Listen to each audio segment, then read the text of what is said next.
growing gap yamataura yekuti the poor and the rich. Gap racho rakanyanya kukura, vane mari vari kuramba vachingoita mari, then the poor vari kuramba vachingoita the poor. Tinoenda kuma elections, you find kuti mune timboti panga maybe zvichinje zvendo pane mumwe timboona pfungwa dzemumwe. Dai ivo vakare vatungamiriri venyika ivavo nevari kukontesta ivavo vagara pasi vataurirana. How we look at inequality is a predetermined condition where somebody is put to a situation where he or she does not have an equal chance to exercise their rights, to access the liberties of life, to access jobs, for no other reason other than one's race, one's gender, one's geographical position, one's ethnicity.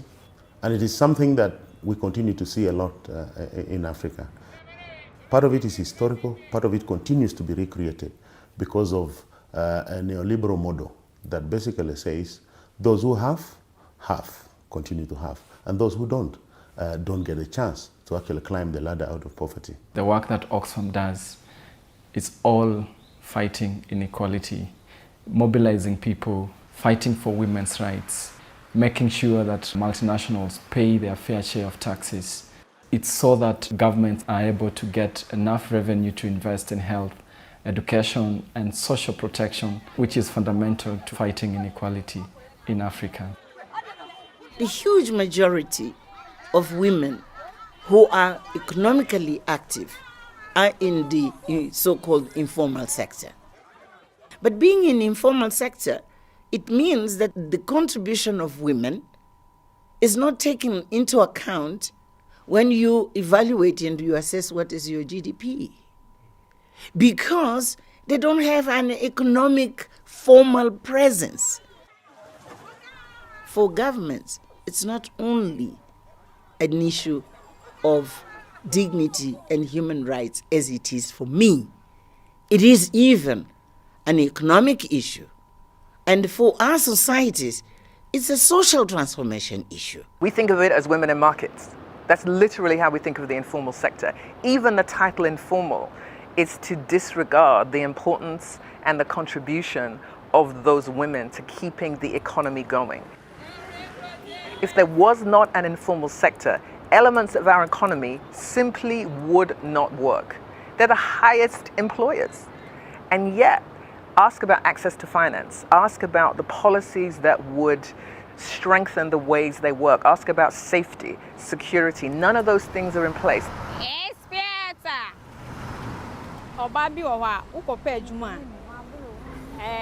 Very difficult to say. Boss never can say, let me, but some new year be answer. Let me have. But through that thing, maybe I won't pass out by it until you are with Juman. Send up also by ya, over baby. So by our bit me a settle. And send a by our bit me and We've created this narrative somehow that, hey, you know what? Even if you're qualified as a woman, you can't get a job until you sleep with a man. And this is someone I'm talking about who has had some level of education. So again, imagine the woman on the street who hasn't had those opportunities and has no qualifications on paper. She's having to use her body and sex as currency to get through life. And it's a very disheartening thing. You can keep your messages coming. One of the challenges that we're increasingly facing is the shrinking civic space.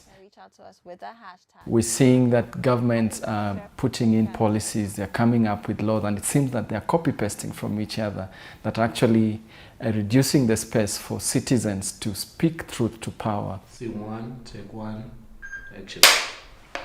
Ladies and gentlemen, comrades and friends, welcome to the week public service announcement.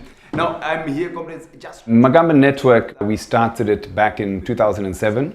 We really wanted to set up a movement that could inspire young people, motivate them, and to really encourage them to be part of the struggle for change in Zimbabwe. Our ideal is really building a new Zimbabwe which has got participatory democracy, which has got social justice, which has got economic equality, which is green and sustainable, and we really try and push that through our programs. One of the sayings we've had in the movement we built, the citizens movement we built, says, if we cannot cause the politician to change, then we must inspire the citizen to be bold.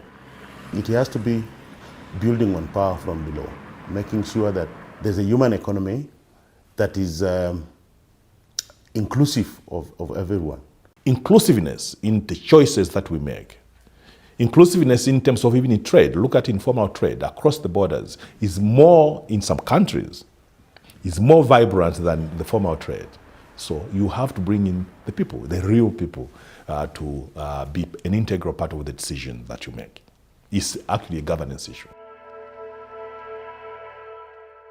We do not address the real issues that afflict our society, the levels of inequality that exist, the social disparities. What is available economically is not being shared. There is no attempt to share it fairly. And this is what is causing our problems here.